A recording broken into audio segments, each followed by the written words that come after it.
கர்த்தருடைய பரிசுத்த நாமம் மகிமைப்படுவதாக. புது வாழ்வு நற்செய்தி கூட்டம் 2வது நாள் தேவ பாதத்திலே அமர்ந்திருந்து அவருடைய வார்த்தைகளை கேட்டு பரலோகத்தின் உன்னத ஆசீர்வாதங்களை பெற்றுக்கொள்ள இந்த நாளை தேவன் நமக்கு தந்ததற்காக ஆண்டவருக்கு நன்றியோடு நம்ம துதிப்போம், ஸ்தோத்திரிப்போம். மீண்டுமாக உங்கள் ஒவ்வொருவரையும் யூடியூப் சேனல் மூலமாய் பார்ப்பதிலே நாங்கள் மிக்க மகிழ்ச்சி அடைகிறோம். கர்த்தர் உங்களை ஆசீர்வதித்து வழிநடத்துவாராக. இந்த 2ஆம் நாள் கூட்டத்தை நம்ம ஆரம்பிக்கத்தக்கதாக நம்ம ஒரு சிறு ஜெபம் செய்து ஒரு பாடலை நம்முடைய பாடல் ஆராதனையாக பாடி நம்ம தொடர்ந்து கடந்து செல்ல போகிறோம். கண்களை மூடி ஜெபிப்போம். பரிசுத்தமும் கிருபையும் அன்பும் நிறைந்த நல்ல தகப்பனே, புது வாழ்வு நற்செய்தி கூட்டம் அப்படிங்கிற 2020ஆம் வருஷத்துல இந்த யூடியூப் மூலமாய் ஆண்டவர் நடத்துவதற்கு கிருபை செஞ்சீங்கப்பா. அநேக திருச்சபையின் பிள்ளைகளும் அநேகரும் இதை கண்டு ஆண்டோடைய ஆசீர்வாதங்களை பெற்றுக் கொள்வதற்காக நாம் ஸ்தோத்திரிக்கிறோம். நேற்றைய தினத்தின் காரியங்களை ஆசீர்வதித்ததற்காக நன்றி. 2ஆம் நாள் கூட்டத்தை தேவன் எங்களுக்கு ஆசீர்வதித்தர நாங்கள் ஜெபிக்கிறோம். பாடல் ஆராதனை, செய்தி வேலைகள், ஜெப நேரங்கள், ஒவ்வொரு காரியங்களையும் ஆண்டவர்களுக்கு நேர்த்தியாய் ஆசீர்வதித்து எந்த தடைகள் வராதபடி கர்த்தர் காத்துக் கொள்ளுங்கப்பா.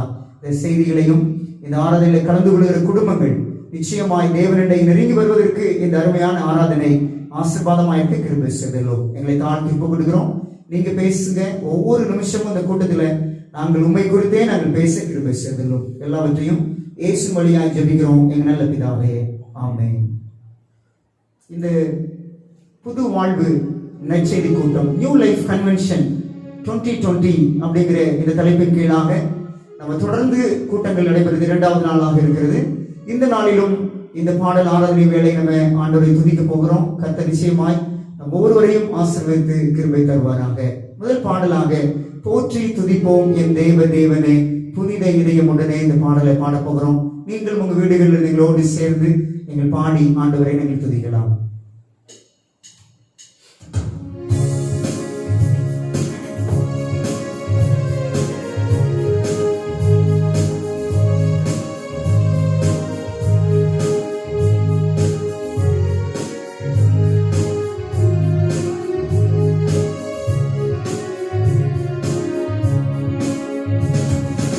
போற்றி துதிப்போம் என் தேவ தேவனே புனித இதயமுடனே. போற்றி துதிப்போம் என் தேவ தேவனே புனித இதயமுடனே.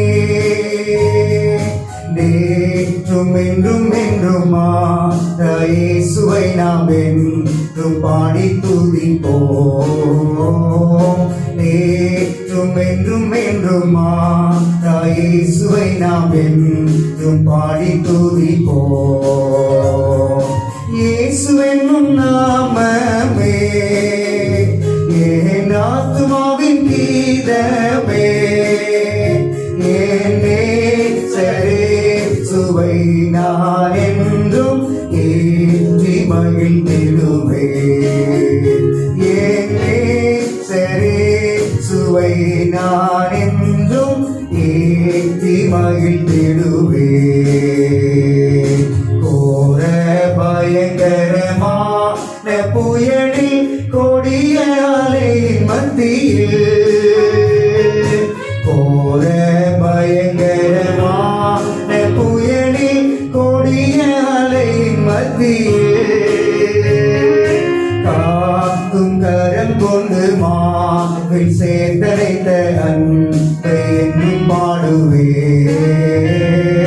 காக்கும் கரம் கொண்டு மாவில் சேர்த்தடைத்த அன்பை எண்ணி பாடுவேன். இயேசு என்னும் நாமமே என் ஆத்துமாவின் கீதமே. என் நேசரேசுவை நான் என்றும் ஏத்தி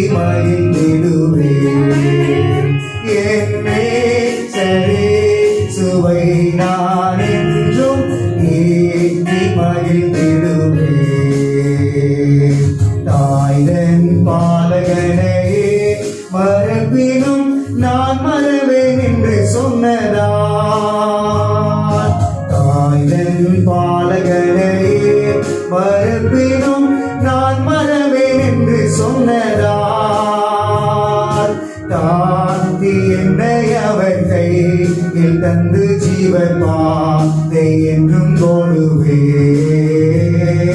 தாத்தி என்னை அவர் கையில் தந்து ஜீவன் பாதை என்றும் போடுவே. இயேசுவென்னும் நாமமே என் ஆத்துமாவின் கீதமே. என் நேசரே சுவை நான் என்றும் ஈர்த்தி மகிழ்ந்திடுவே. என் நேசரே சுவை நான் என்றும் ஈர்த்தி மகிழ்ந்திடுவே. பூமி அகிலமும் சாட்சியாகவே போங்கள் என்ற கட்டளையதான். பூமி அகிலமும் சாட்சியாகவே போங்கள் என்ற கட்டளையதான். ஆவி ஆத்துமாவும் தேகம் யாவும் என்று தந்து தொண்டு செய்துவே. ஆவி ஆத்துமாவும் தேகம் யாவும் என்று தந்து தொண்டு செய்துவே. இயேசுவென்னும் நாமமே என் ஆத்துமாவின் கீதமே. என் நேசரே சுவை நான் என்றும் ஏந்தி மகிழ்ந்திடுவே. என் நேசரே சுவை நான் என்றும் ஏந்தி மகிழ்ந்திடுவே.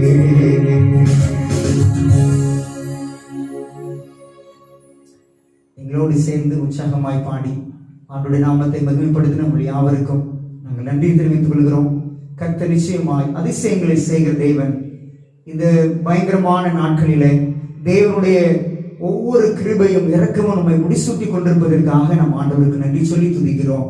நன்றி என்று ஆண்டவருக்கு நாம் ஒவ்வொரு நாளும் ஸ்தோத்திரம் செலுத்தத்தக்கதாக இருக்கிறோம். இந்த புது வாழ்வு நற்செய்தி கூட்டங்களில் நம்ம கலந்து கொண்டிருக்கிறோம். 2வது நாள் உங்களை சந்திப்பதிலும் உங்களோடு கூட ஆண்டுடைய வார்த்தையை சொல்லி உங்களை நாங்கள் ஆவிக்குரிய வாழ்க்கையை உற்சாகப்படுத்துவதும், புதிதாய் சேர்ந்து இதை கேட்கிற பிள்ளைகள் ஆண்டவருடைய பலத்தினாலே பலன் கொள்ளவும், புது வாழ்க்கை மாறும்படியாக, அந்த வாழ்க்கை மாறுறதுனால இயேசுவுக்காய் நாம் ஊழியம் செய்யத்தக்கதாக நான் போகிறேன் என்று ஆண்டவருக்காய் போக இந்த நாட்களில் தேவன் கடைசி நாட்களும் அழைத்திருக்கிறார். எச்சரிப்பின் செய்தியை உலகமெங்கும் சொல்வதற்கு ஆண்டவர் நம்மை அழைத்திருக்கிற அன்புள்ள ஆண்டவருக்கு இந்த காரியங்கள் நம்ம பங்கு பெற்று ஆசீர்வதிக்கப்பட உங்களை நாங்கள் மீண்டுமாய் அன்போடு அழைக்கிறோம். நிகழ்ச்சியை பார்க்கிற உங்களுக்காக எங்களுடைய குழுவின் சார்பாக ஜெபிக்கிறோம். கர்த்தர் உங்களை ஆசீர்வதித்து வழிநடத்துவாராக. நம்முடைய நல்ல இந்த புது வாழ்வு நற்செய்தி கூட்டம் 2020 என்கிற இந்த தலைப்பின் கீழாக 2வது நாளாக நமது ஆராதனைக்குள்ள போக போகிறோம். ஆரம்ப பாடலாக உன் பாதம் பணிந்தே என்னாலும் துதியே இந்த பாடலை நாம் பாட போகிறோம். மனிதனும் திருப்பாதம் நம்பி வந்தேன், கிருபை நிறை இயேசுவே தம்மதன்பை கண்டடைந்தேன், தெய்வ சமூகத்திலே இந்த பாடலை பாட போகிறோம்.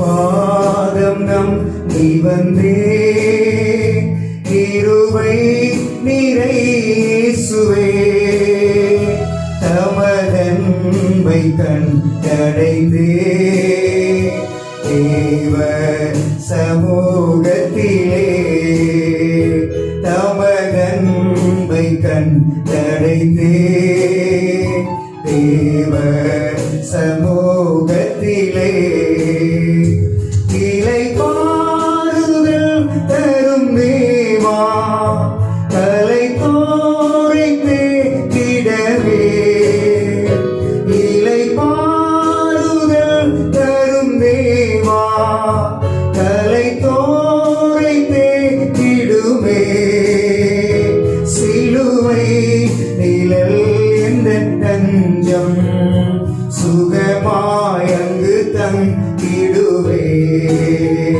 சிலுவை நிழல் என்ற தஞ்சம் சுகமாயங்கு தந்திடுவே. திருப்பாதம் நம்பி வந்தே கிருபை நிறை இயேசுவே. தமரன்பை கண்டடைந்தே தேவ சமூகத்திலே. தமரன்பை கண்டடைந்தே தேவ சமூகத்திலே. என்னை நோக்கி கூப்பிடு என்றே இன்னலும் நேரத்திலும். என்னை நோக்கி கூப்பிடு என்றே இன்னலும் நேரத்திலும். கருத்தாய் விசாரித்து என்றும் கனிவோடு என்னை நோக்கிடுவே. கருத்தாய் விசாரித்து என்றும் கனிவோடு என்னை நோக்கிடுவே. திருப்பாதம் நம்பி வந்தே கிருபை நிறை இயேசுவே. தமரன்பை கண்டடைந்தே தேவ சமூகத்திலே. தமரன்பை கண்டடைந்தே தேவ சமூகத்திலே. என்னை கைவிடா திருநாதா என்ன நின்னை நேரிடினும். என்னை கைவிடா திருநாதா என்ன நின்னை நேரிடினும். உமக்காக யாவும் சகிப்பே உமது பலனி திடுவே. உமக்காக யாவும் சகிப்பே உமது பலனீந்திடுவே. திருப்பாதம் நம்பி வந்தே கிருபை நிறை இயேசுவே. தமரன்பை கண்டடைந்தே தேவ சமூகத்திலே. தமரன்பை கண்டடைந்தே தேவ சமூகத்திலே. பல தள்ளின மூளைக்கல்லே பரமசியோன் மீதிலே. பல தள்ளின மூளைக்கல்லே பரமசியோன் மீதிலே. பிரகாசிக்கும் அதை நோக்கி பதறாமலே காத்திருப்பே. பிரகாசிக்கும் அதை நோக்கி பதறாமலே காத்திருப்பே. திருப்பாதம் நம்பி வந்தே கிருபை நிறை இயேசுவே. தமரன்பை கண்டடைந்தே தேவ சமூகத்திலே. தமரன்பை கண்டடைந்தே தேவ சமூகத்திலே.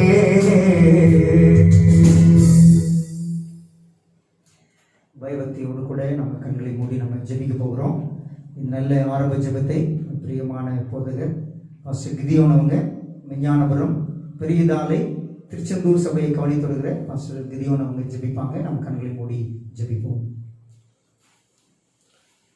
யாவும் கண்களை மூடி பரலோகத்தின் தேவனை நோக்கி நாம் ஜெபம் செய்வோம். சர்வ வல்லமையும் மிகுந்த கிருபையும் இரக்கமும் நிறைந்த பரலோகத்தினுள்ள ஆண்டவரே, புது வாழ்வு நற்செய்தி கூட்டங்களின் மூலமாக உமக்கு பிரியமான ஒவ்வொரு பிள்ளைகளையும் ஆண்டவரை இந்த இணையதளத்தின் வாயிலாக சந்திக்கும்படியாய் எங்களுக்கு கொடுத்த இந்த கிருபைக்காய் உம்மை நன்றியோடு துதிக்கிறோம், உம்மை ஸ்தோத்திரிக்கிறோம். அன்புள்ள ஆண்டவரே, நான் போகிறேன் என்ற ஒரு உறுதி மொழிகளை எடுத்த பிள்ளைகளாக இந்த கூட்டம் முழுவதும் நாங்கள் கேட்க போகிற இந்த சத்தியமானது எங்களுடைய வாழ்க்கையில இந்த கடைசி நாட்களில் ஒரு தீர்மானங்களை எடுப்பதற்கான ஒரு ஸ்லாக்கியத்தையும் ஒரு வல்லமையும் கர்த்தர் எங்களுக்கு தரும்படியாக நாங்கள் செபிக்கிறோம். அன்புள்ள ஆண்டவரே, இந்த இணையதளத்தின் வாயிலாக இந்த ஆராதனையிலே இணைக்கப்பட்டிருக்கிற ஒவ்வொரு பிள்ளைகளையும் கர்த்தர் ஆசீர்வதிங்க. குடும்பமாக தனித்தனியாய் பேராய் கர்த்தர் கலந்துடும் முடியாக செபிக்கிறோம். ஒவ்வொரு பிள்ளைகளையும் கர்த்தருடைய தேவை ஆண்டவரே, அவர்கள் தேவைகளை அறிந்து அநேக காரியங்களை அவர்களுடைய வாழ்க்கையில் செய்து வருகிறீங்க. இன்னும் அவர்கள் ஆண்டவரை அவர்களுடைய வாழ்க்கையில் இருக்கிற எல்லா விதமான குறைகளையும் கர்த்தர் நிறைவாக்கி வருவோர் ஆசீர்வாதத்தோடு நன்மையோடும் ஒவ்வொரு நாளுக்கும் திருப்தியாக வாழ்வதற்கான பலத்தை தருகிறாங்க செபிக்கிறோம். இந்த ஆராதனை முழுவதும் கர்த்தர் எங்களுக்கு பொறுப்பெடுத்து நடத்தாருங்கப்பா.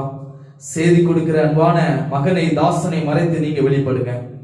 தேவ ஆவியானவர் மூலமாய் அநேக வார்த்தைகள் நாங்கள் ஆண்டவரை கேட்கும்படியாக எங்களுடைய வாழ்க்கையில ஆவிக்குரிய வாழ்க்கையிலும் அதிகமாக உண்மை கிட்டு சேர்வதற்கான வார்த்தைகளாய் அமைவதற்கு எங்களுக்கு நீர் பலத்தை தரும் நாங்கள் செபிக்கிறோம். எங்களை தாழ்த்துகிறோம், உங்களுடைய பாதத்தில் ஒப்படைக்கிறோம். இவைகள் எல்லாம் இயேசு கிறிஸ்து மூலமாய் செபிக்கிறோம். எங்கள் ஜெபங்களும் இரக்கம் நிறைந்த பரலோகத்தில் உள்ள ஆண்டவரே, ஆமென்.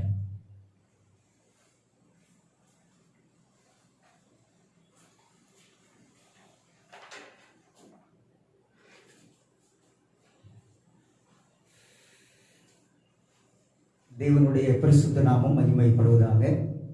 மீண்டுமாக அன்போடு கூட உங்களை சந்திப்பதில் நாங்கள் மிக்க மகிழ்ச்சி அடைகிறோம். கர்த்தர் நமக்கு பெரிய காரியங்களை ஒவ்வொரு நாளும் செய்து வருகிறார். நம்முடைய துயரங்களிலும் நம்முடைய போராட்டங்களிலும் நமக்கு துணையாக நின்ற ஆண்டவர் இந்த நாளிலும் இந்த யூடியூப் மூலமாக உங்களோடு கூட சத்தியத்தை பேச ஆண்டவர் கொடுத்த கிருபைக்காக நான் ஆண்டவருக்கு நன்றி சொல்கிறேன்.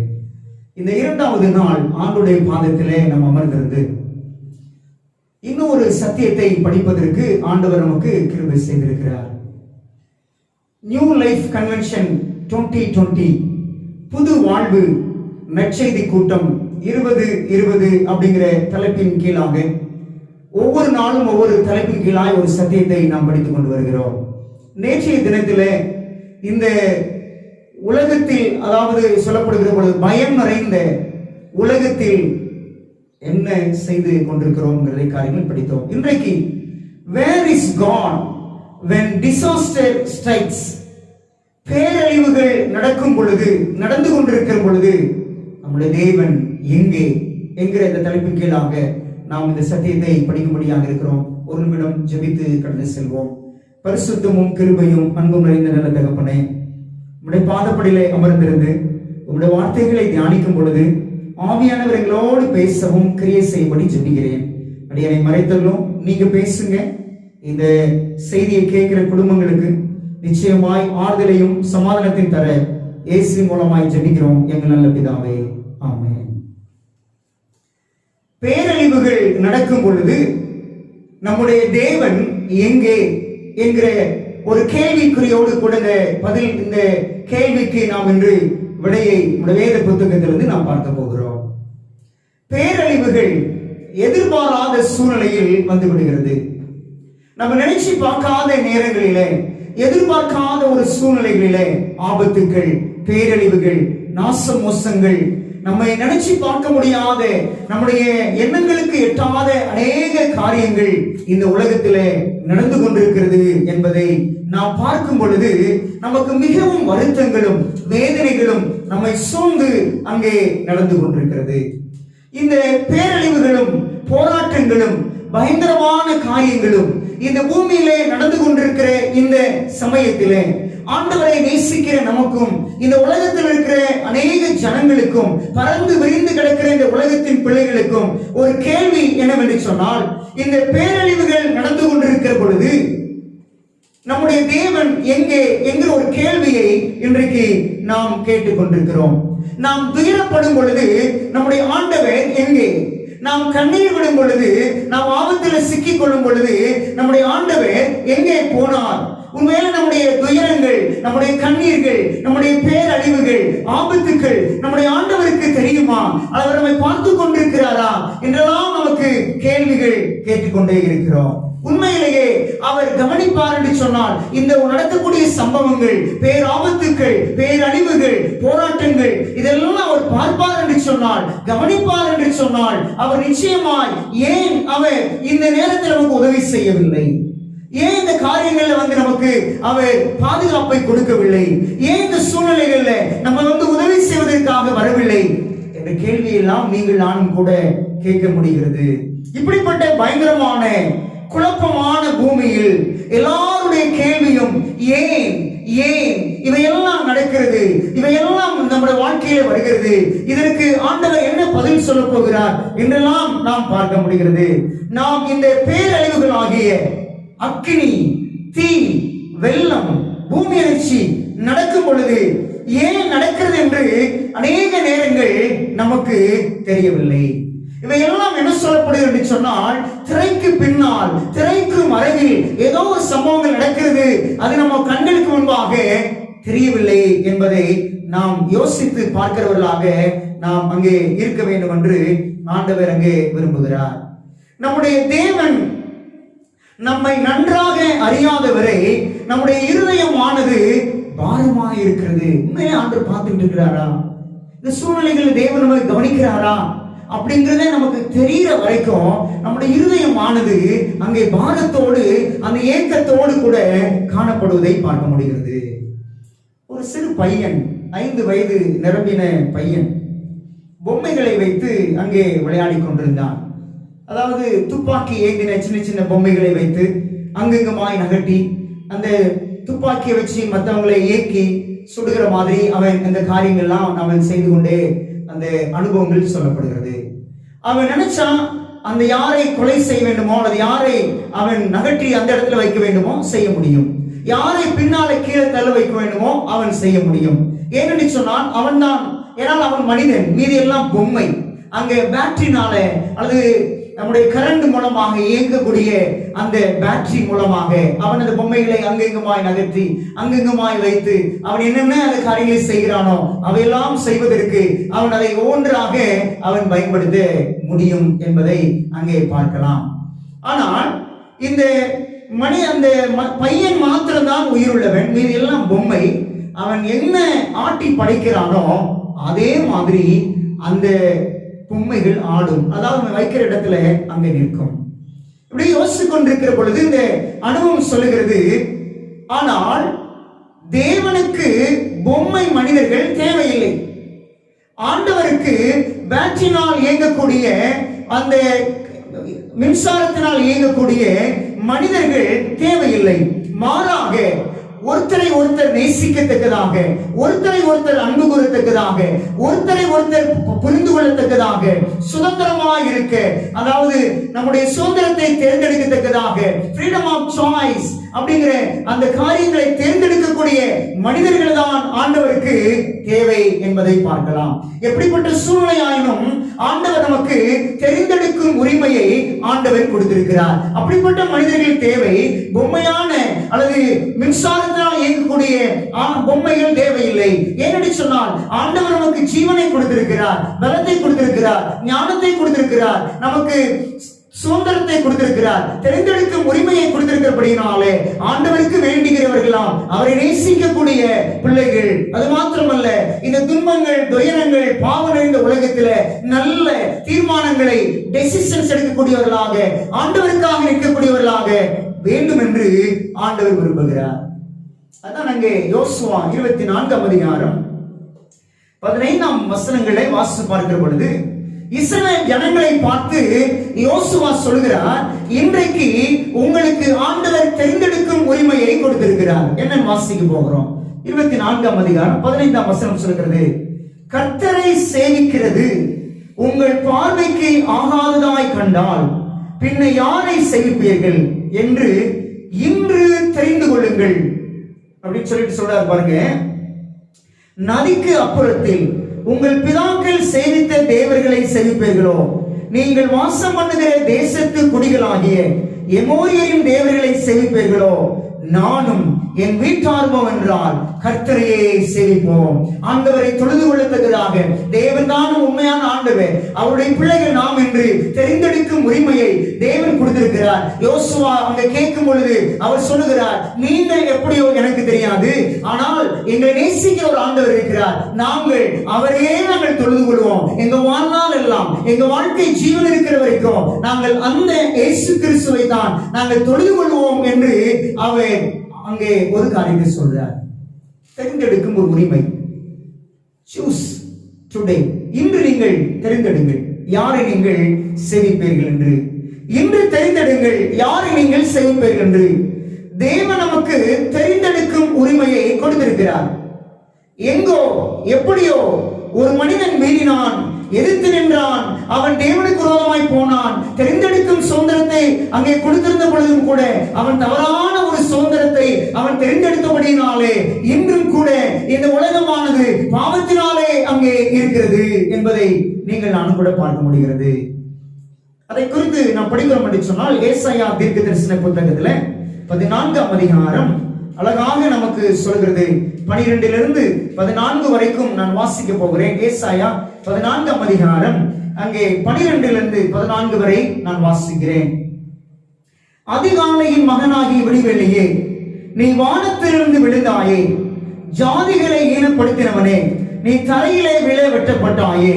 நான் வானத்துக்கு ஏறுவேன், தேவனுடைய நட்சத்திரங்களுக்கு மேலாக சிங்காசனத்தை உயர்த்துவேன். வடபுறங்களில் உள்ள ஆராதனை கூட்டத்தின் பர்வதத்திலே வீற்றிருப்பேன் என்றும், நான் மேகங்களுக்கு மேலாக உன்னதங்களில் ஏறுவேன், உன்னதமானவருக்கு ஒப்பாவேன் என்றும் நீ உன் இருதயத்தில் சொன்னாயே.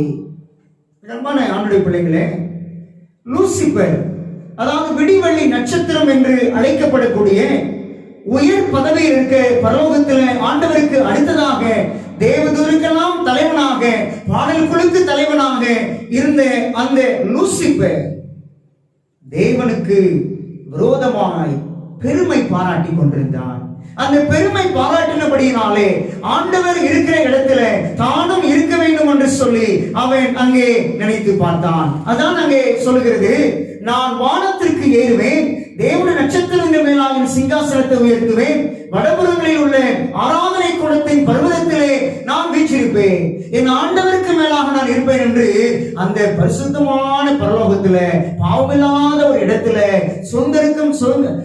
சுதந்திரத்தை தேர்ந்தெடுக்கக்கூடிய உரிமையை தேவன் கொடுத்தபடியினாலே இவன் ஆண்டவருக்கு மேலாக, ஆண்டவருக்கு ஈக்குவலாக, ஆண்டவருக்கு பதிலாளியாக தன்னை அவன் ஒப்பிட்டு பார்த்தான் என்று சொல்லப்படுகிறது.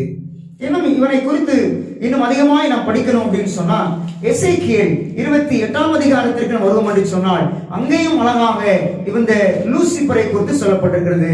எசேக்கியேல் 28ஆம் அதிகாரம் 14 நான் வாசிக்க விரும்புகிறேன். நீ காப்பாற்றுவதற்காக அபிஷேகம் பண்ணப்பட்ட கேரும், தேவனுடைய பரிசுத்த பர்வதத்தில் உன்னை வைத்தேன், அக்னிமயமான கற்களின் நடுவே உலாவினாய். நீ சிருஷ்டிக்கப்பட்ட நாள் துவக்கி உன்னில் அநியாயம் கண்டுபிடிக்கிறது மட்டும் உன் வழிகளில் குறையற்றிருந்தாய். இந்த லூசிபரை ஆண்டவர் எதற்காக உண்டாக்கினார், படைச்சார் அப்படின்னு சொன்னார்? காப்பாற்றுவதற்காக. தேவன் வைத்திருக்கிற பிரமாணங்களை ஆண்டவர் பிள்ளைகள் கொடுத்த பிள்ளைகளை, அந்த பிரமாணங்களையும் அங்கே ஆண்டவர் கொடுத்த மகிமையான காரியங்களை காப்பாற்றுவதற்காக உண்டாக்கப்பட்ட இந்த மனிதன் தேவனுக்கு விரோதமாகவே அவன் மாறி வந்தான். சொல்றது பாத்தீங்களா? அவன் சிருஷ்டிக்கப்பட்ட நாள் துவங்கி அவனிடத்துல அநியாயம் கண்டுபிடிக்கப்படவே இல்லை அப்படின்னு சொல்லிட்டு பாருங்க. அடுத்த வசனம் சொல்றாரு, உன் வியாபாரத்தின் மிகுதியினால் உன் கொடுமை அதிகரித்தது. வியாபாரம், கர்த்தருக்கு விரோதமான காரியங்களை செய்தான், நீ பாவம் செய்தால், ஆகையால் நான் உன்னை தேவனுடைய பர்வதத்திலிருந்து ஆகாதவர் என்று தள்ளி, அவன் என்ன செய்தான்?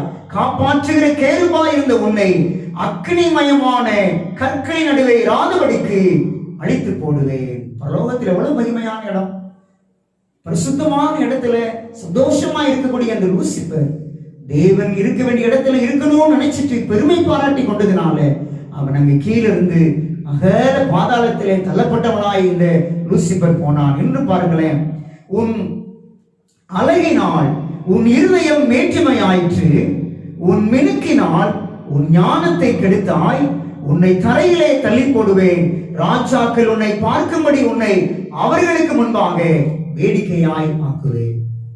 அதனால பரலோகத்தில் இருக்கக்கூடிய அந்த பிசாசானவன் பூமியிலே தள்ளப்பட்டவனாய் அதாவது பாதத்தில் கிடந்து இந்த பூமியிலே அவன் இருக்கிற அனுபவங்களை நீங்கள் நானும் பார்க்க முடிகிறது.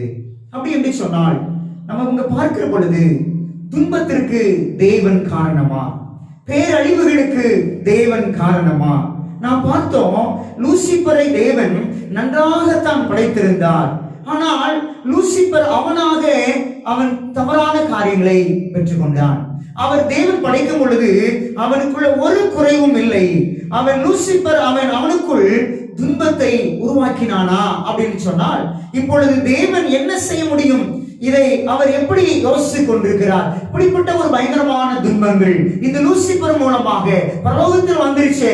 அவன் கீழே தள்ளப்பட்டதுக்கு அப்புறமாக இந்த பூமியிலே விழப்பட்டதுனால இந்த பூமியிலையும் அநேக துன்பத்திற்கு காரணமாக இருக்கிறாரே.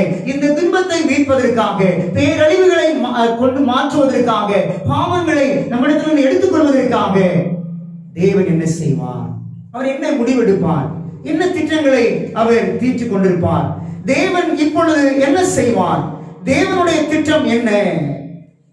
அவர் சொல்லுகிறார், அந்த தம்பி அந்த பொம்மைகளை தெரிந்து தூக்கி எடுத்து அதை வைத்து தெரிந்திருக்கிறது போல ஆண்டவர் நம்மையும் என்ன செய்திருக்கிறான்?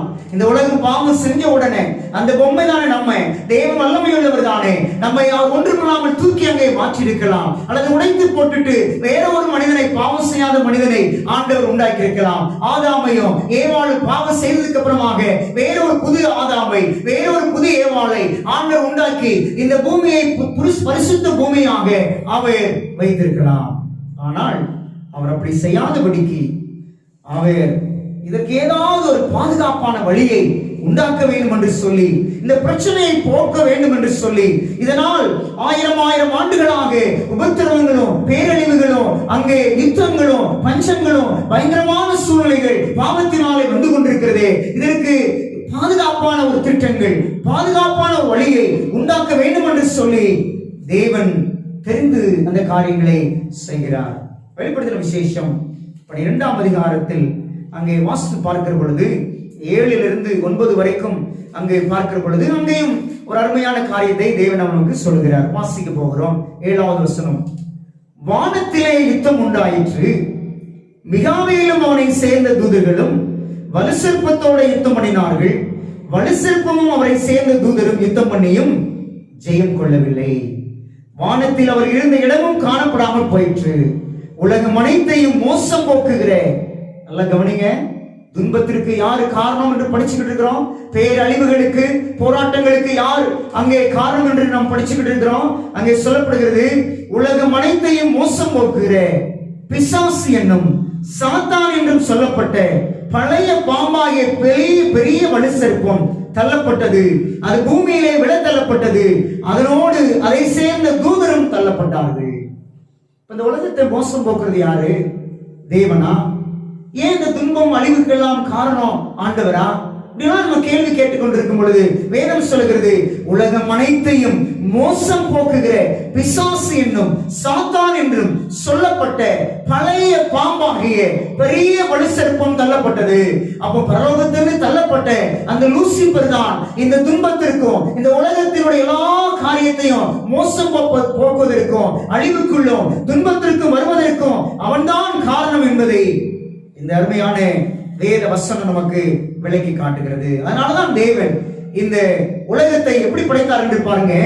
ஆதியாகமம் 1ஆம் அதிகாரம் 31 2ஆம் அதிகாரம் 3ஆம் வசனம் வரைக்கும் நீங்கள் வாசித்து பார்த்தால் அவர் சொல்றாரு, அவர் ஒவ்வொரு நாளும் ஒவ்வொரு காரியத்தை நேர்த்தியாக, அழகாக, மிக நன்றாக அவர் படைத்தார் என்று பார்க்கலாம். அவர் படைச்சு சொல்றாரு, அதை படைச்சதெல்லாம் பார்க்கும் பொழுது எல்லாம் மிக நன்றாய் இருந்தது, நேர்த்தியாய் இருந்தது. அவர் 6 நாளைக்குள்ளாக இந்த அண்ட சராசரங்களை படைத்து 7ஆம் நாளிலே அவர் ஓய்ந்திருந்து அந்த நாளை அவர் பரிசுத்தப்படுத்தி அதை ஆசீர்வதித்தார். அப்போ அப்படி சொன்னால் இன்றைக்கு ஒருவேளை அவர் அந்த ஓய்வு நாளை ஓய்ந்திருந்தான்னு சொன்னால் அவருடைய திட்டங்கள் எல்லாம் பார்த்தீங்க அப்படின்னு சொன்னா அவர் இந்த சாத்தானுடைய மோசம் போக்குகிற அழிவை குறித்து சிந்தித்துக் கொண்டு காரியங்களை அவர் செயல்படுகிறார்.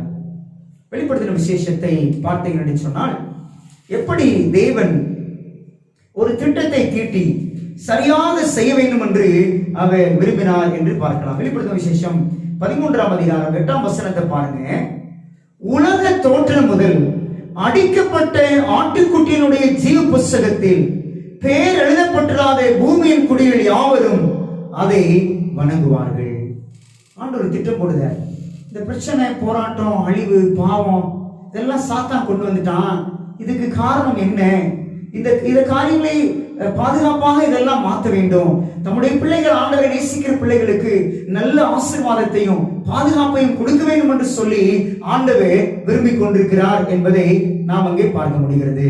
அப்படிப்பட்ட சூழ்நிலைகளை நீங்கள் நானும் கூட யோசித்து பார்க்கிற பொழுது ஆண்டவர் சொல்கிறார், இதற்கு ஒரே ஒரு வழி, இயேசு கிறிஸ்து தான். உலக தோற்றம் முதற்கொண்டு அவர் நமக்காக அடிக்கப்படும்படியாக அவர் ஒரு ஆட்டுக்குட்டியானவராக நமக்கு வரப்போகிறார் என்ற திட்டத்தை போட்டிருக்கிறது. அதுதான் பிளான் ஆஃப் சால்வேஷன், ரட்சிப்பின் திட்டம். நாம பாவம் செய்வதற்கு அப்புறமாக மனிதர்கள் செய்வாங்க அப்படிங்கிறதுக்கு அப்புறமாக தேவன் திட்டம் போடல. திட்டம் எப்ப போட்டாரா? ஆதியிலே தேவன் திட்டம் போட்டார். அதுக்கு பேர் தான் ரட்சிப்பின் திட்டம். இயேசு கிறிஸ்து நான் போய் இந்த ஜனங்களுக்காக ஆட்டுக்குட்டியாக நான் ரத்தம் சிந்தி மரிக்க போகிறேன் என்று அவர் திட்டம் போட்டார். இயேசுவானவருக்கு தெரியும் மனிதன் பாவம் செய்வான் என்று. அதனால் மனிதனுக்கு பதிலாக தேவனே இந்த உலகத்திலிருந்து அவர் மரிப்பதாக திட்டம் போட்டார். சிலுவையிலே இந்த பாவத்தை வெற்றி சிறக்கும்படியாக அவர் சாத்தானோடு போர் செய்கிறவராய் அவர் காணப்பட்டார். ஆண்டுடைய பிள்ளைகளே, விழுந்து போன தேவதூர்களை குறித்து இன்னும் ஒரு ஆராய்ச்சியில நம்ம அழகாக படிக்க போகிறோம். ஆனால் இப்பொழுதோ நமக்கு ஏன் இந்த அழிவு, பிரச்சனை என்றெல்லாம் நமக்கு புரியாது. ஏன் நம்முடைய வாழ்க்கையில மரணம், ஏன் உபத்திரம் என்றெல்லாம் நமக்கு தெரியாது. ஏன் நான் சொன்ன முதல்ல அவை எல்லாம் திரைமறைவிலே அங்கே இருக்கிறது. நாமும் நம்முடைய பாவம் தான் காரணம் என்று தெரியாமல் இந்த பேரழிவுக்கு தேவன் தான் காரணம் என்று கூறிக்கொண்டிருக்கிறோம். பாவம் நம்ம தேவனுக்கு நம் தேவனுடைய கற்பனையை மீறி துன்மார்க்கமாய் போனதுனாலதான் அழிவுகளும் அங்கு துன்பங்களும் துயரங்களும் இந்த உலகத்திலே வருகிறது என்பதை நம்ம பார்க்காதபடிக்கு, நாம் செய்த பாவம் தான் காரணம் என்று பார்க்காதபடிக்கு, தேவன் தான் ஏன் பார்த்து சும்மா இருக்கிறாரு, தேவன் எங்கே போனார் என்று நாம் பல கேள்விகளை நாம் அங்கே கேட்டுக்கொண்டிருக்கிறோம். ஆண்டுடைய பிள்ளைகளே, வேதத்திலிருந்து ஒரு எடுத்துக்காட்டை படித்து நம்ம அங்கு நிறைவுக்குள்ள கடந்து செல்லும்படியாக இருக்கிறோம். வேத புத்தகத்திலிருந்து ஒரு எடுத்துக்காட்டு. யோபின் புத்தகம் 1ஆம் அதிகாரம் 14 19 வரைக்கும் நம்ம வாசித்து பார்க்கிற பொழுது அழகான ஒரு எடுத்துக்காட்டு அங்கே சொல்கிறார். இந்த அனுபவத்தை படிக்கும் பொழுது நீங்க ஒரு கற்பனை பண்ணிக்கொள்ள போகிறோம். ஒருவேளை நீங்கள் ஒரு பெரிய செல்வந்தனாக, கோடீஸ்வரனாக இருக்கலாம். உங்களுக்கு ஆடு மாடுகளும் ஏராளமான சொத்து சுகங்களும் பிள்ளைகளும், அங்கே உங்களுக்கு வேலைக்காரர்களும் வேலைக்காரிகளும் ஏராளமான பேர் அங்கே இருக்கலாம். நீங்கள் ஒரு நாள் உங்க வீட்டில் உட்கார்ந்து கொண்டிருக்கிற பொழுது திடீரென்று ஒரு வேலைக்காரன் வேகமாய் வந்து, ஐயோ உங்களுடைய ஆடு மாடுகள் இறந்து போயினது. கொஞ்ச நேரம் கழிச்சு இன்னொரு வேலைக்காரன் வந்து, ஐயோ உங்களுடைய வேலைக்காரர்களாம் இறந்து போயிட்டார்கள். இன்னும் கொஞ்ச நேரம் கழிச்சு வந்து, ஐயோ உங்களுடைய எதிராளிகள் வந்து உங்களுடைய எல்லா வயல்களையும் அங்கே அபகரித்துக் கொண்டு போனார்கள் என்று சொல்லிக் கொண்டிருக்கிற பொழுதே வந்து உங்களுடைய பிள்ளைகள் எல்லாம் இறந்து போனார்கள் என்று சொன்னால் எப்படி இருக்கும்? யோசிச்சு பாருங்க. வேத புத்தகத்தில் அப்படி ஒரு மனிதன் இருந்தான், யோபு என்று சொல்லக்கூடிய ஒரு மனிதன். உத்தமனும் சன்மார்க்கனும் தேவனுக்கு பயந்து பொல்லாப்பு குலவருமாய மனுஷன், இவனை போல பூமியில ஒருவனும் இல்லை என்று சொல்லி ஆண்டவரே சாட்சி கொடுக்கக்கூடிய அளவில் அந்த மனிதன் கர்த்தருக்கு பயந்த மனுஷனாய் இருந்தான். பெரிய செல்வந்தனாக தேவனுக்கு பயந்ததினால ஆண்டவர் யோபுவை அந்த இடத்துல அவனையும் அவனுடைய பிள்ளைகளையும் அபரிதமாய் அங்கே ஆசீர்வதித்திருந்தார். இந்த அனுபவம் சொல்லுது. வாசி பார்த்தோம்னா அப்படி அவர்கள் அந்த சந்தோஷமான நேரத்தில் திடீரென்று ஒருவர் வந்து சொல்றாரு, உங்கள் ஆடுகள் மாடுகள் எல்லாம் அழிந்து போனது. எப்படி இருந்திருக்கும் அந்த யோபுக்கு? யோசிச்சு பாருங்க. அவர் என்ன செய்கிறார் என்று யோசிச்சு பாருங்க. இப்படி பலவிதமான காரியங்கள், பலவிதமான சூழ்நிலைகள், ஆபத்துக்கள், அவங்களுடைய துன்பங்கள், துயரங்கள் யோபுக்கு ஏகமாய் நெருக்கி கொண்டிருந்த ஒரு சமயம். ஆனா யோபுக்கு என்ன நடக்குன்னே தெரியல. அவருக்கு பின்னால இந்த அழிவுக்கு காரணம் என்ன? எதனால இந்த காரியம் எனக்கு இப்படி எல்லாம் வருது? ஏன் முதல் சொன்னேன், நமக்கு நடக்கக்கூடிய காரியங்கள்லாம் ஏன் நடக்குன்னு சொல்லி தெரியாது. ஆனா திரைக்கு மறைவில் ஆண்டவர் அந்த காரியங்களை நமக்கு கற்றுக் கொடுக்கும் பொழுது நம்ம நன்றாய் புரிந்து கொள்வோம். இந்த யோபு யோசிச்சு பார்க்கிறாரு, ஏன் இந்த சம்பவம் அடிக்கடி நடக்குது, உடனே நடந்து போயிருது, என்ன காரணம் என்று சொல்லி பலவிதமா யோசிச்சு கொண்டிருக்கிற பொழுது திரை மறைவில் படிக்கக்கூடிய காரியம் என்று சொன்னால், சாத்தானுக்கும் தேவனுக்கும் அங்கே ஒரு காரியம் அங்கே நடக்கிறது. அதற்காக தேவனும் அங்கே யோபுவை அங்கே பயன்படுத்துகிறார். அங்கே வாசித்து பார்த்தோம் என்று சொன்னால், அங்கு யோபின் புத்தகம் 1ஆம் அதிகாரத்துல அங்கே நான் படிக்கிற பொழுது அழகான காரியங்களை நான் வாசிக்கிறேன். 14ஆம் வசனத்தை நான் வாசிக்கிறேன். யோபு 1:12. ஒரு ஆள் அவனிடத்தில் வந்து எருதுகள் விழுகிற போது கழுதைகள் அவைகளின் பக்கத்திலே மேய்ந்து கொண்டிருக்கையில் சபையார் அவைகள் மேல் விழுந்து அவைகளை சாய்ந்து கொண்டு போனார்கள். வேலையாட்களையும் பட்டய கற்கினால் வெட்டி போட்டார்கள். நான் ஒருவன் மாத்திரம் தப்பி அதை உமக்கு அறிவிக்கும்படி வந்தேன். பாத்தீங்களா, நான் ஒருத்தன் தப்பி வந்தேன். இதே மாதிரி பல இடங்களிலே அங்கு வருகிற அனுபவங்களை பார்க்க முடிகிறது. என்ன காரணம்? ஒரு நாள் தேவ பிரசன்னத்திலே தேவனுடைய புத்திரர்கள் எல்லாம் கூடி நிற்கும் பொழுது சாத்தானும் அங்கே வருகிறான். அப்போ ஆண்டவர் சாத்தானை பார்த்து கேட்கிறாரு, சாத்தானே உனக்கு என்ன இங்க? அவன் சொல்றான். அப்படி சொல்லும் போது ஆண்டவர் அவன் பார்த்து கேட்கிறாரு, யோபு வாங்கின் தாசன் மேல் உன் கண்களை வைத்தாயோ, கவனம் வைத்தாயோ? அவன் உத்தமனும் சன்மார்க்கனும் தேவனுக்கு பயந்து பொல்லாப்பு குளருமாய் இருக்கிறான் என்று சொன்ன உடனே சாத்தான் சொல்றான், சும்மாவா அவன் உமக்கு பயந்திருக்கிறான்? சும்மாவா உத்தமனா இருக்கிறான்? நீர் அவனை அதிகமாய் ஆசீர்வதித்திருக்கிறீர், அதனாலவா உம்மை தொழுது கொள்கிறான், அதனாலவா உம்மை துதிக்கிறான் என்று அங்கே 2 பேருக்கும் அங்கே பேச்சுவார்த்தை நடைபெறுது. அப்ப ஆண்டவர் சொன்னாரு, நீ வேணா பாரு, அந்த யோபு உத்தமன், ஒரு நாளும் தப்பு செய்ய மாட்டான். தேவன் தவறானவர்.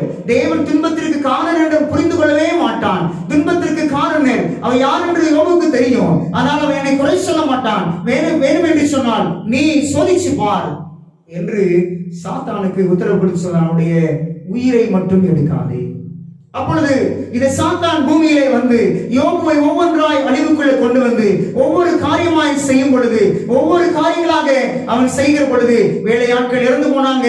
அங்க இருக்கக்கூடிய ஒட்டகங்கள், ஆடு மாடுகள், மிருகங்கள், வேலையாட்கள், வேலைக்காரிகள், அவனுடைய பிள்ளைகளும் இறந்து போனார்கள். 10 பேர். இப்படி இருந்திருக்கும். இந்த சமயத்துல யோசிச்சு பாருங்க, எப்படி இருந்திருக்கும். அங்க சொல்லப்படுகிறது, தேவனுக்கும் சாத்தானுக்கும் நடக்கிற இந்த காரியத்துல எப்படி அங்கே இருந்திருக்கும். யோபின் புத்தகம் 13ஆம் அதிகாரத்துல 15ஆம் வசனத்தை படிச்சு பார்த்தோம் அப்படின்னா, யோபு 13:15 நான் வாசிக்கிறேன் பாருங்க. இப்படிப்பட்ட எல்லா சூழ்நிலைகளும் இங்க சாத்தானுக்கும் தேவனுக்கும் நடக்கக்கூடிய காரியத்துல தான் இது வருகிறது என்று சொல்லி புரிந்து கொள்ளாமல் அவன் தனக்கென்று கர்த்தருடைய சமூகத்துல உத்தமமாய் இருந்தபடியினாலே அவன் என்ன சொன்னா தெரியுமா? யோபு 13:15 அவன் சொல்றாரு, அவர் என்னை கொன்று போட்டாலும் அவர் மேல் நான் நம்பிக்கையாய் இருப்பேன், ஆனாலும் என் வழிகளை அவருக்கு முன்பாக ரூபகாரம் பண்ணுவேன். என்ன சொல்றாரு பாருங்க, என் வாழ்க்கையில துன்பத்திற்கு காரணம் தேவன் அல்ல. என்னை நேசிக்கிற ஆண்டவருக்கு துன்பத்தை கொடுக்க மாட்டார். ஏன்னு சொன்னா அப்படி கொடுத்தாலும் பரவாயில்ல. அது மாத்திரம் சொல்றாரு, அவர் என்னை கொன்று போட்டாலும் நான் அவர் மேல் வைத்திருக்கிற நம்பிக்கையில் உறுதியாயிருப்பேன். எவ்வளவு அருமையான வாக்குத்தத்தம் பாருங்க, எவ்வளவு அருமையான ஒரு நம்பிக்கை ஆண்டவர் மேல. என் வாழ்க்கையில் என்ன பிரச்சனை வந்தாலும், போராட்டம் வந்தாலும், என்னை கொன்றே போட்டாலும் என் ஆண்டவர் உண்மையுள்ளவர், அவர் அன்புள்ளவர். அவர் எனக்கு துன்பத்தை கொடுப்பதற்கு அவர் அப்படிப்பட்ட தேவன் அல்ல. எனக்கு கண்ணீர் வருவதற்கும், வேதனை அடைவதற்கும், என் பிள்ளைகள் மறிப்பதற்கும், என் வாழ்க்கையெல்லாம் இப்படி துன்பங்கள் துயரங்கள் வருவதற்கும் என் ஆண்டவர் ஒரு நாள் என்னை அனுமதிக்க மாட்டாரு. அப்படி ஒருவேளை அனுமதிச்சாலும் என் ஆண்டவர் அனுமதிக்க மாட்டாரு. அனுமதிச்சாலும் நான் ஆண்டவர் மேல் வைத்திருக்கிற நம்பிக்கையில நான் உறுதியாக இருப்பேன் என்று நல்ல தீர்மானங்களை எடுத்தார்.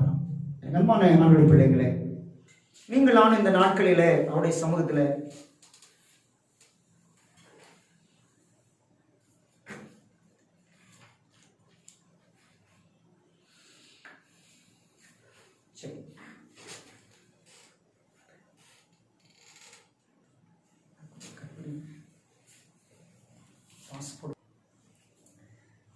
பிரியமான தேவனுடைய பிள்ளைகளே, நாம் இங்கே பார்க்கிற காரியம் என்னவென்று சொன்னால், இப்பொழுது நமக்கு தெரியுதா இந்த அழிவுக்கும் பிரச்சனைக்கும் யார் காரணம் என்று?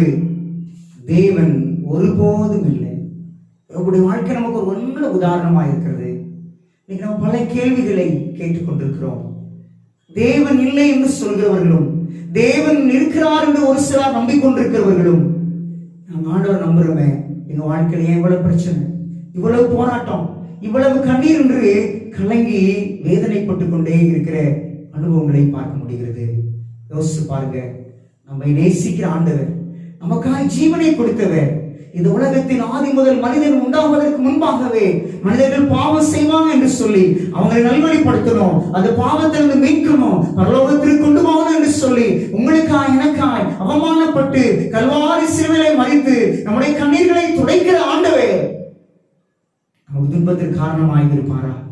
அவர் ஊழியம் செய்யும் போது எத்தனையோ மரித்து போனவர்களை உயிரோடு எழுப்பினவர் அல்லவா? எத்தனையோ கண் தெரியாத குருடர்களை கண் பார்வை கொடுத்தார். அங்கே அவர் மரித்த வீடுகளை சென்று அவங்க மகிழ்ச்சியை கொடுத்த ஆண்டவர் எத்தனையோ ஆச்சரியங்களையும் எத்தனையோ அற்புதமான காரியங்களையும் அவர் செய்தார் அல்லவா? எத்தனையோ நேரங்களில் துணையாய் நின்றார் அல்லவா? அப்படிப்பட்ட ஆண்டவர் நம்மை நிச்சயமாய் இந்த துன்பத்திற்கு காரணமாய் இருக்க முடியுமா? யோசிச்சு பாருங்க. நிச்சயமாகவே இருக்க முடியாது. நிச்சயமாகவே அவர் அல்ல. அவர் அன்புள்ள தேவன் தான். நமக்காகவே அவர் இன்னும் பரிந்து பேசிக் கொண்டிருக்கிறார் என்று சொன்னால் எவ்வளவு அன்புள்ள ஆண்டவர் என்பதை நீங்கள் நானும் யோசித்து பார்க்க வேண்டும். எனக்கு அன்பான தேவனுடைய பிள்ளைகளே, அவர் தண்ணீர்களை கடக்கும் பொழுதும் உன்னோடு கூட இருப்பேன், ஆறுகளை கடக்கும் போதும் அவைகளும் மேல் பொருளுவதில்லை, அக்கினி நடக்கும் போதும் நீ வேகாதிருப்பாய், அக்கினி சுவாலை உன் பேரில் பற்றாது என்று சொன்ன அந்த ஆண்டவரால் நம்ம துன்பத்துக்கு காரணமாக இருக்க போகிறாரு. அந்த ஆண்டவரால் நம்முடைய துயரங்களுக்கும் நம்முடைய பேரழிவுகளுக்கும் காரணமாக இருக்க போகிறாரு? இல்லவே இல்லை. எனக்கு அன்பான ஆண்டவருடைய பிள்ளைகளே, நீங்கள் நான் இந்த நேரத்தில் கூட மனிதர்கள் புரிந்து கொள்ளக்கூடிய அளவில் நாம வாழ்க்கையில் புரிந்து கொள்ள முடியாத காரியங்களை தேவன் நமக்கு வெளிப்படுத்திக் கொண்டே இருக்கிறார். நம்மை எத்தனையோ நேரங்களிலே நம்முடைய ஆற்றை கடக்கும் போது தண்ணீர்கள் வராதபடி காத்த தேவன், வெள்ளங்கள், அக்கினிகள், காடுகள் தீப்பற்றியாமல் அங்கே பாதுகாக்கிற தேவன் நிச்சயமாய் நேசிக்கிற அன்புள்ள ஆண்டவர் அல்லவா? அவர் எப்படி இருப்பார்?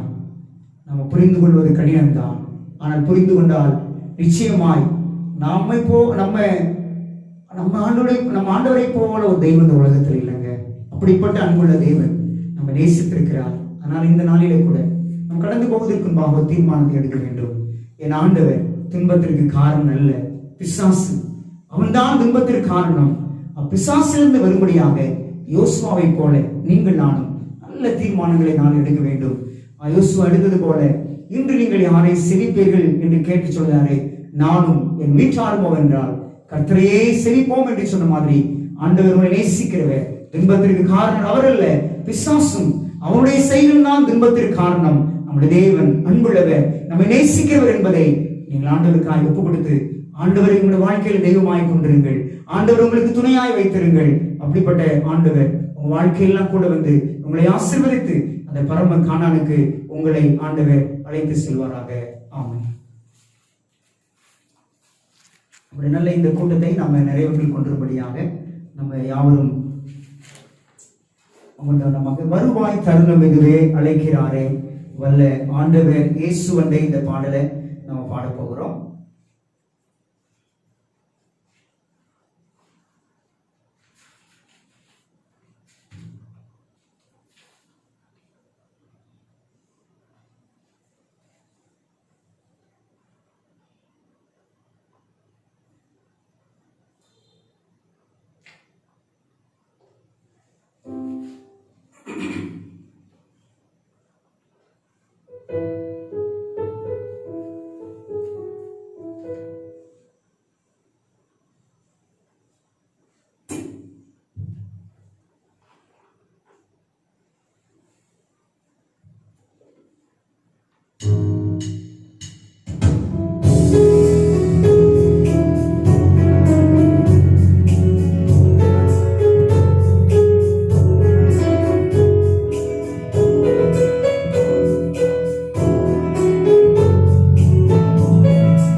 வேளே வானவரீசு நாமமல்லால் வானத்தின் கீழே பூமி வேளே வானவரீசு நாமமல்லால் ரட்சிப்படையே வழியில்லையே ரட்சகரீசு வழியவரே வருவாய் தருணமிதுவே அழைக்கிறாரே நல்ல ஆண்டவரே சுவண்டை சத்திய வாக்கை நம்பியவா நித்திய ஜீவன் உனை கழிப்பார் சத்திய வாக்கை நம்பியவா நித்திய ஜீவன் உனை கழிப்பார் உன் பேரை ஜீவன் புஸ்தகத்தில்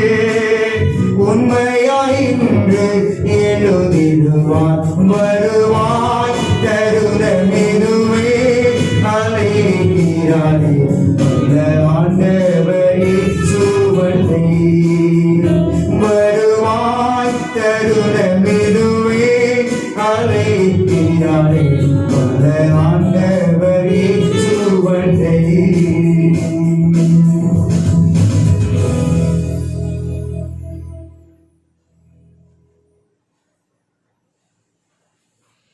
தேவ சமூகத்திலே கண்களை மூடி பயபக்தியோடு கூட நம்ம ஜெபிப்போமா.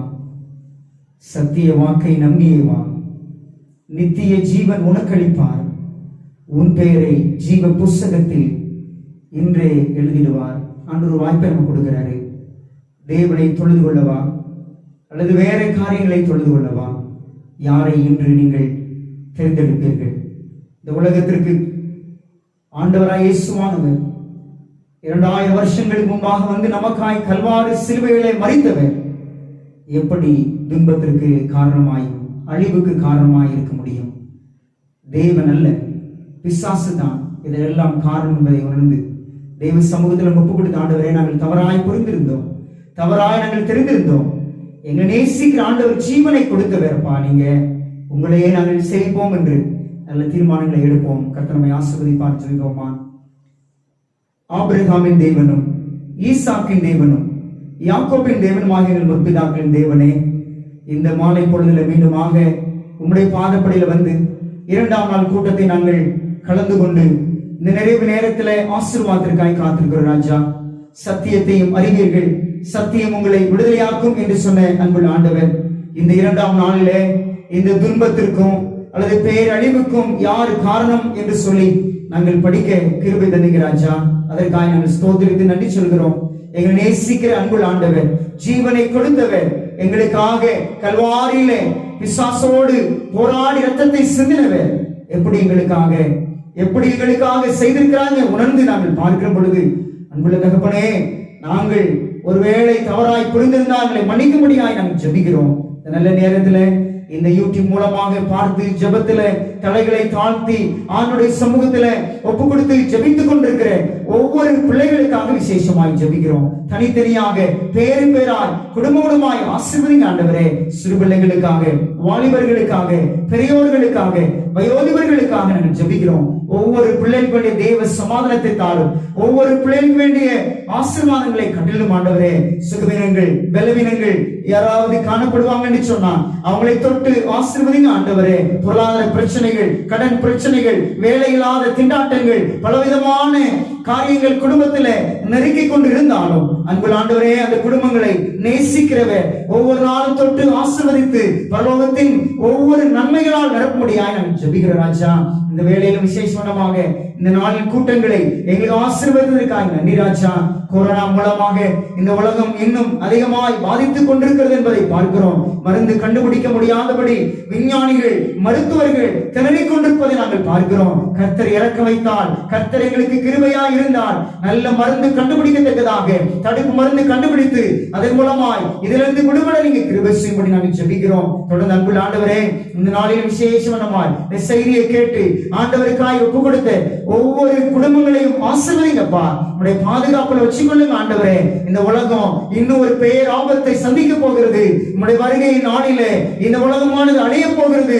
அதிலிருந்து நாங்கள் தப்பித்து பரலோகத்திலே ஜீவ புஸ்தகத்திலே எங்களுடைய பெயர் எழுதப்பட வேண்டும் என்று சொன்னால் எங்க நாங்களே உடைய சமூகத்துல சமர்ப்பிக்கிறோம்ப்பா. யோசுவா சொன்னது போல நானும் என் வீட்டாருமோ என்றால் கர்த்தரையே செவிப்போம் என்று சொல்லி நல்ல தீர்மானங்கள் எடுத்தது போல என்ன சூழ்நிலைகள் எங்க வாழ்க்கையில நெருக்கி எங்க வாழ்க்கையை புரட்டி போடக்கூடிய நிலைமை வந்தாலும் நாங்கள் யோபுவை போல கர்த்தர் அவர் என்னை கொண்டு போட்டாலும் நான் அவர் மேல் நம்பிக்கையாயிருப்பேன் என்று சொல்லி யோபுவை போல நாங்கள் சொல்ல எங்கள் பலத்தை தாரும். பிசாசானவன் உலகம் அனைத்தையும் மோசம் போக்குகிறவன், உலகம் அனைத்திற்கும் துன்பத்திற்கு காரணாய பிசாசு ஒரு நாள் வாழ்க்கை முடிய போகிறது என்பதை குறித்து நாங்கள் அறிந்திருக்கிறோம். அன்புள்ள ஆண்டவரே, சீக்கிரமா இந்த நாள் வரப்போவதற்காக நாங்கள் ஜெபிக்கிறோம். நாங்கள் எல்லாரும் சொல்ல வேண்டும், இயேசுவே சீக்கிரம் மாறும், இந்த துன்பத்திற்கும் துயரங்களுக்கு ஒரு முடிவு கொண்டு வாரும் என்று சொல்லி நாங்கள் எல்லாரும் ஒப்பு கொடுக்கிறோம்ப்பா. இந்த நாளில் உதவி செய்த பாஸ்டர் கிதியோன் அவங்களுக்காக நாங்கள் விசேஷமாய் ஜெபிக்கிறோம். அவங்களையும் அவங்களுடைய குடும்பத்தையும் அவங்களுடைய ஊழியங்களையும் திருச்சபைகளையும் ஆசீர்வதிங்கப்பா. தொடர்ந்து இந்த நாளிலே பிரசன்னத்தால் நிரப்பி நாங்கள் இரவில் நல்ல இளைப்பாறுதலுக்குள் பிரவேசி கடந்து போகிறோம். பிரசன்னத்தால் நிரப்பி ஆசீர்வதித்து இன்னொரு நாளை நாங்கள் பார்த்து அந்த நாளில் மாலை நடக்கக்கூடிய கூட்டங்களுக்கு நாங்கள் கலந்து கொண்டு உடைய ஆசீர்வாதங்களை பெற்றுக் கொடுக்கிறவே தாரும். எங்களை தாழ்த்தி ஒப்புக் கொடுக்கிறோம். ஏற்றுக்கொள்ளுங்க, வழிநடத்துங்க. எல்லா துதிக்கான மகிமை எல்லாம் உமக்கே நாங்கள் செலுத்துகிறோம். இயேசுவின் வழியாய் ஜெபிக்கிறோம் ஜீவனுள்ள நல்ல பிதாவே, ஆமென். என் ஆத்துமாவே கர்த்தரை ஸ்தோத்திரி, என் முழு உடமையுடைய பரிசுத்த நாமத்தை ஸ்தோத்திரி. என் ஆத்துமாவே கர்த்தரை ஸ்தோத்திரி, அவர் செய்த சகல உபகாரங்களை மறவாதே, ஆமென். நம்முடைய கர்த்தராயிருக்கிற இயேசு கிறிஸ்துவின் கிருபையும் பிதாவாகிய தேவனுடைய அன்பும் பரிசுத்த ஆவியோட வழிநடத்திலும் ஆசீர்வாதமும் தேவ தூதர்கள் பாதுகாப்பும் இந்த நாளிலே சத்தியத்தை கேட்டு ஆண்டவருக்காக நாங்கள் ஒப்புக் கொடுக்கிறோம் என்று சொல்லி தீர்மானம் எடுத்த ஒவ்வொரு பிள்ளைகளோடும் உடைய கிருபை என்றும் என்றும் சதா காலத்தில் தங்கியிருப்பதாக, ஆமென். கர்த்தர் உங்களை ஆசீர்வதிப்பாராக. இந்த நாளின் கூட்டங்களை கலந்து கொண்டு நீங்கள் குடும்பமாக செய்தியை பார்த்த யாவருக்கும் நன்றி சொல்கிறோம். நாளைக்கும் மறுநாள் நாம் மாலையிலே 7:15 மணிக்கு நம்முடைய இந்த யூடியூப் சேனலுக்கு வருவோம். கர்த்தர் உங்களை அதுவரையும் ஆசீர்வதிப்பாராக, ஆமென்.